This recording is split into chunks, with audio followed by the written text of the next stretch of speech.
ઓજસ ગુજરાત સરકારની રેગ્યુલર ભરતી 2026-27 સ્નાતક રનિંગ હોય જુદા જુદા વિષયમાં અહીં દર્શાવેલા તેમને આ વિડીયો ઉપયોગી છે.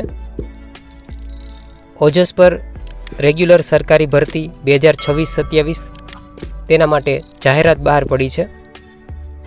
આમાં મહત્ત્વની સૂચનાઓ શું છે, મહત્ત્વની તારીખો શું છે વગેરેની વિગતવાર જાણકારી આ વિડીયોમાં આપવામાં આવેલી છે. લાયકાત સ્નાતક છે, જુદા જુદા વિષયો. આ રીતે પોસ્ટનું નામ છે. કુલ જગ્યાઓ 700થી વધુ છે. અહીં કોષ્ટક દર્શાવેલું છે. કેટેગરી વાઇઝ કુલ જગ્યાઓની વિગત આપેલી છે. સાથે સાથે માજી સૈનિક તેમજ દિવ્યાંગ ઉમેદવાર માટેની વિગત પણ અહીં આપેલી છે. કેટલીક મહત્ત્વપૂર્ણ સૂચના. નંબર 1, આમાં જૂના ઉમેદવાર અને નવા ઉમેદવાર એ રીતે વર્ગીકરણ છે, કારણ કે આ જાહેરાત અગાઉ આવેલી હતી અને રિવાઇઝ કરીને ફરીથી જાહેરાત આપવામાં આવેલી છે. જગ્યાઓ આમાં ઉમેરાણી છે, તેથી આમાં નવા ઉમેદવાર તેમજ જૂના ઉમેદવાર એ રીતે વર્ગીકરણ છે.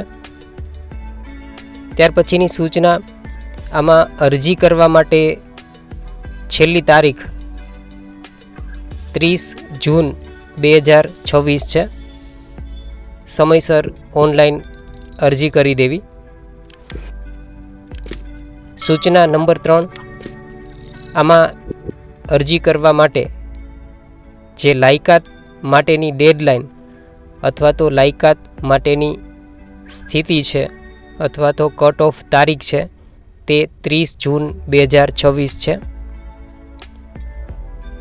સૂચના નંબર 4, EWS પ્રમાણપત્રની સમય મર્યાદા તેના માટેની સૂચના. હવે જેઓ નવેસરથી અરજી કરે છે નવા ઉમેદવાર, તેઓએ 1/7/2023 થી 30/6/2026 દરમિયાનનું પ્રમાણપત્ર મેળવેલું હોવું જોઈએ. અગાઉ અરજી કરેલી હોય તો તેમને કોઈ ફેરફાર થશે નહીં. ACBC નોન ક્રિમિલેયર પ્રમાણપત્ર તેના માટે સમય મર્યાદા. જેઓ નવેસરથી અરજી કરે છે તેમના માટે સમય મર્યાદા 1/4/2026 થી 30/6/2026 આ દરમિયાનનું નોન ક્રિમિલેયર પ્રમાણપત્ર હોવું જોઈએ.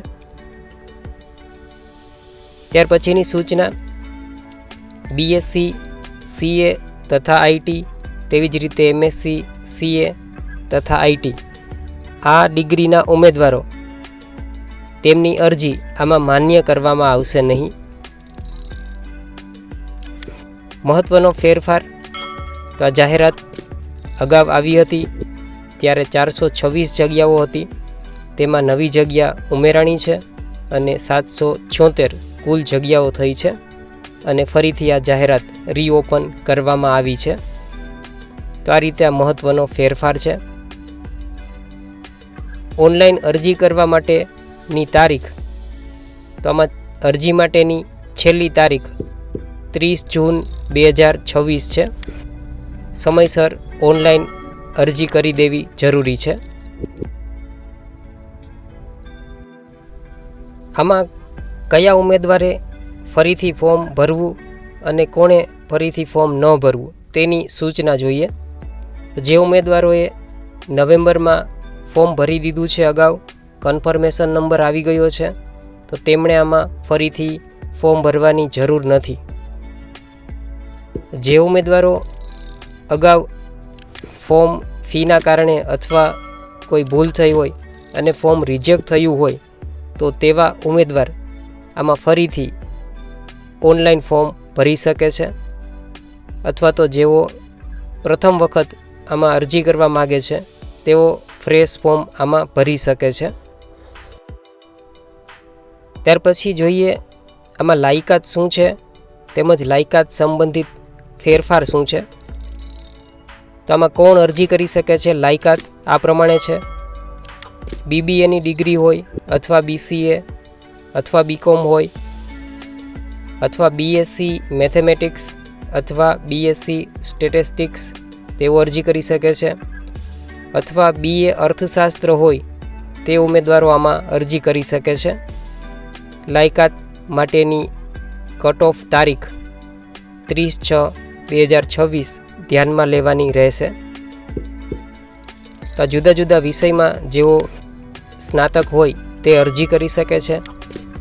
બીજું કે જેઓ સ્નાતક રનિંગ છે અહીં દર્શાવેલા વિષયમાં, એટલે કે ડિગ્રી પરીક્ષા આપવાના છે, તો તેઓ પણ આમાં ફોર્મ ભરી શકે છે. એટલે રનિંગ હોય અભ્યાસ તે પણ ફોર્મ ભરી શકે છે. વયમર્યાદા શું છે? તો આમાં વયમર્યાદા આ પ્રમાણે છે. વયમર્યાદા મિનિમમ વયમર્યાદા 20 વર્ષ છે અને ઉપલી વયમર્યાદા 35 વર્ષ છે. 35 વર્ષની ઉપર ઉપલી વયમાં કેટેગરી પ્રમાણે છૂટછાટ મળવાપાત્ર છે. વયમર્યાદા માટેની કટ ઓફ તારીખ 30/11/2025 ધ્યાનમાં લેવાની રહેશે. જુદી જુદી કેટેગરીમાં ઉપલી વયમર્યાદામાં છૂટછાટ મળવાપાત્ર છે. મહત્ત્વની તારીખ 30/11/2025. ઉંમર વયમર્યાદા ધ્યાનમાં લેવા માટેની આ તારીખ છે.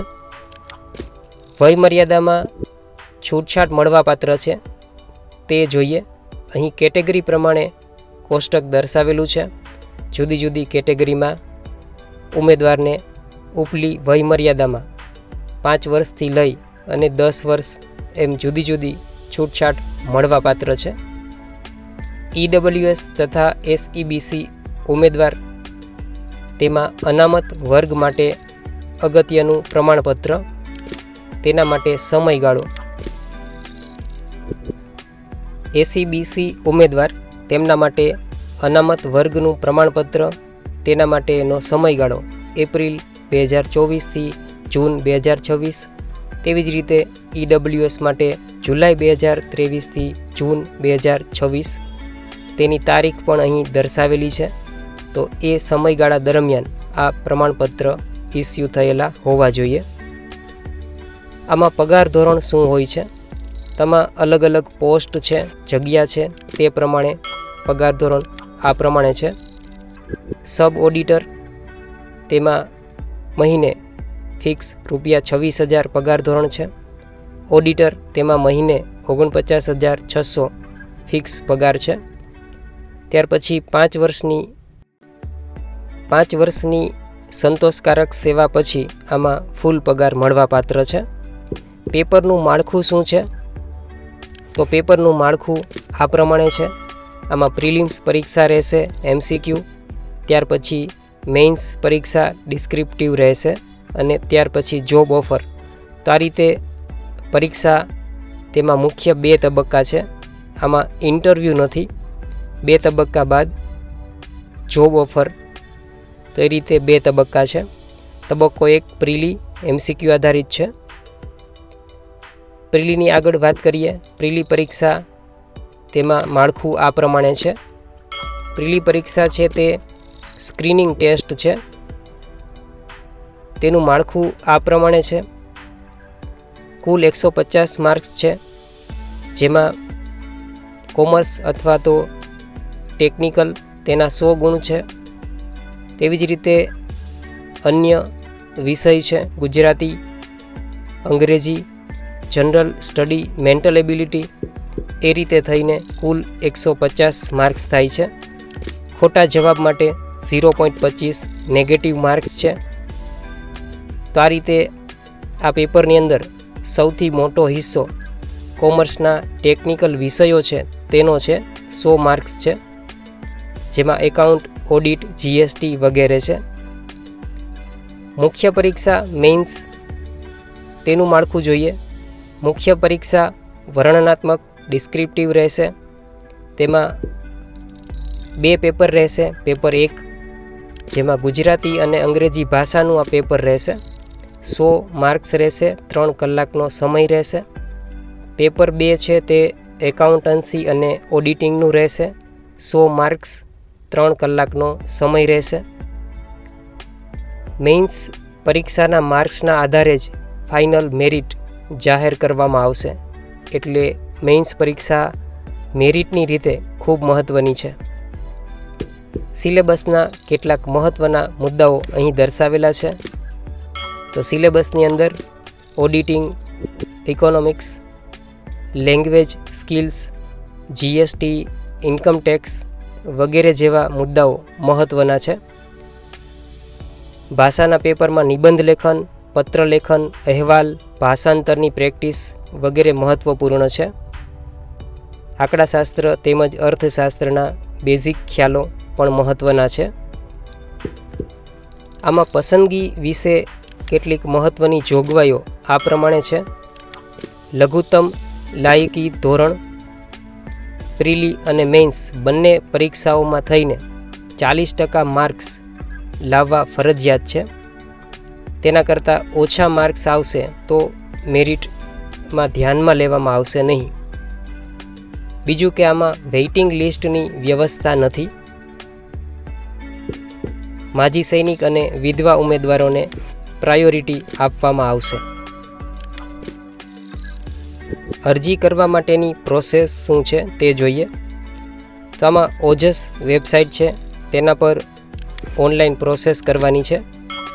આ રીતે ગૂગલ પરથી સર્ચ કરી શકાય છે, ઓજસ ઓનલાઈન જોબ એપ્લિકેશન સિસ્ટમ.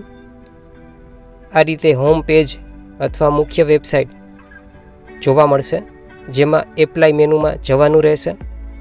ત્યાંથી આ રીતે ગુજરાત ગૌણ સેવા પસંદગી મંડળ એ વિકલ્પ પર જવાનું રહેશે. તેમાં જુદી જુદી એડવર્ટાઇઝમેન્ટ ડિસ્પ્લે થશે. તેમાં આ રીતે પેટા હિસાબનીશ, સબ ઓડિટર વિકલ્પમાં જવાનું રહેશે. તેમાં એપ્લાય પર ક્લિક કરવાનું રહેશે. એટલે આ રીતે વિન્ડો ઓપન થશે, જરૂરી સૂચના જોવા મળશે અને એપ્લાય નાવ પર ક્લિક કરવાનું રહેશે અને આગળના સ્ટેપ પૂરા કરવાના રહેશે. પરીક્ષા ફીની વિગત અહીં દર્શાવેલી છે. પ્રાથમિક પરીક્ષા બિન અનામત ₹500 અને અનામત કેટેગરી માટે ₹400, મુખ્ય પરીક્ષા માટે 600 અને 500, જે પરત મળવાપાત્ર છે.